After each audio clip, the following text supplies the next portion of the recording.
کربلا صرف ایک ایتہاسک گھٹنا نہیں ہے، بلکہ یہ ایک ایسی قربانی ہے جو ہمیشہ کے لیے حق اور باطل کے بیچ فرق کو اجاگر کرتی رہے گی۔ امام حسین کا قیام اور ان کے اہل بیت و وفادار ساتھیوں کی قربانی انسانیت کو یہ پیغام دیتی ہے کہ ظلم کے سامنے جھک جانا موت ہے اور حق پر ڈٹے رہنا ہی اصلی زندگی ہے۔ 10 رجب کو امام حسین نے مدینہ چھوڑ دیا۔ مدینہ جہاں ان کے نانا پیغمبر محمد کا روضہ ہے، جہاں ان کی ماں فاطمہ زہرا کا مزار ہے، جہاں ان کے والد حضرت علی کی یادیں ہیں۔ لیکن وہ سب چھوڑ کر امام چل پڑے کیونکہ مدینہ میں رکنا اب خطرناک تھا۔ یزید کی حکومت، اس کا ظلم اور غیر اسلامی طریقہ حکومت امام کے لیے نامنظور تھا۔ امام حسین کو کوفہ سے ہزاروں خط ملے، لوگوں نے انہیں بلایا اینڈ سمرتھن اور بیعت کا وعدہ کیا۔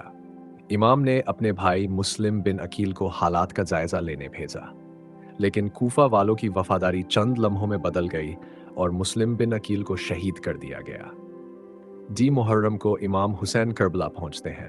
یہ وہ سرزمین ہے جہاں تاریخ تھم سی جاتی ہے۔ یہیں انہوں نے قیام کیا۔ ان کے ساتھ ان کے پریوار کے 70 وفادار لوگ تھے، مرد، عورتیں، بچے۔ سب اس مشن کا حصہ تھے جو باطل کے خلاف نکلا تھا۔ جب ابن زیاد کو امام کی موجودگی کا پتہ چلتا ہے تو وہ عمر بن سعد کو 4000 کا لشکر دے کر کربلا بھیجتا ہے۔ وعدہ ہوتا ہے، امام حسین سے نپٹنے کے بعد تمہیں فارس کے ایک بڑے صوبے کا گورنر بنا دیا جائے گا۔ دنیا کی لالچ میں عمر بن سعد کربلا تو پہنچتا ہے، لیکن اس کا دل کانپتا ہے۔ وہ لڑنا نہیں چاہتا، امام سے بات چیت کرتا ہے۔ امام 3 تجویز دیتے ہیں: میں واپس مدینہ چلا جاتا ہوں۔ 2 مجھے یزید سے سیدھے بات کرنے دی جائے۔ مجھے کسی سرحدی علاقے میں بھیج دیا جائے جہاں میں دین کی خدمت کر سکوں۔ لیکن ابن زیاد انکار کر دیتا ہے۔ فرات کا پانی بند کر دیا جاتا ہے، وہ پانی جو جانور، پرندے، یہاں تک کہ دشمن کی فوج بھی پی رہی تھی۔ وہی پانی رسول کے نواسے پر حرام کر دیا جاتا ہے۔ بچوں کی پیاس، عورتوں کی سسکیاں اور امام کا صبر، یہ منظر آسمان کے عرش کو بھی ہلا دیتا ہے۔ 9 محرم کی رات، شب عاشورہ، امام اپنے وفادار ساتھیوں کو خیمے میں جمع کرتے ہیں۔ فرماتے ہیں، اندھیرے میں چلے جاؤ، دشمن صرف مجھے چاہتا ہے۔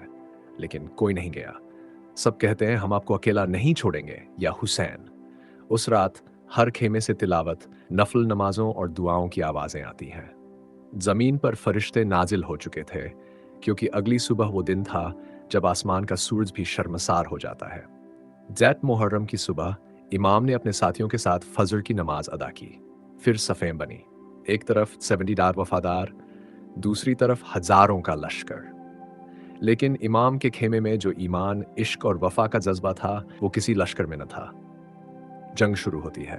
سب سے پہلے حور بن یزید ریاحی، جو امام کو روکنے آیا تھا، شرمندہ ہو کر امام کے قدموں میں آ گیا اور شہید ہو گیا۔ پھر ایک کر کے امام کے ساتھی میدان میں گئے۔ مسلم بن اوسجہ، حبیب بن مظاہر، جوہیر بن کین، بریر جون، سب نے جان دی لیکن وفا نہ چھوڑی۔ پھر حضرت قاسم، جو ابھی بالغ بھی نہ ہوئے تھے، میدان میں اترے، بہادری سے لڑے اور شہید ہوئے۔ امام نے ان کے جسم کو خود اٹھایا۔ پھر علی اکبر، امام کا جوان بیٹا، جو رسول کی شکل، آواز اور انداز میں ہو تھے، جب وہ شہید ہوئے تو امام کی کمر جھک گئی۔ فرمایا، اے علی اکبر، تیرے بعد جینے میں کوئی لطف نہیں رہا۔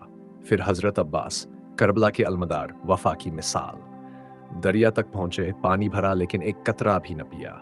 دشمن نے دونوں بازو کاٹ دیے، پھر بھی مشکیزہ دانتوں سے پکڑے خیموں کی طرف بڑھتے رہے۔ لیکن جب گر پڑے تو امام دوڑے اور فرمایا، اب میری کمر ٹوٹ گئی عباس۔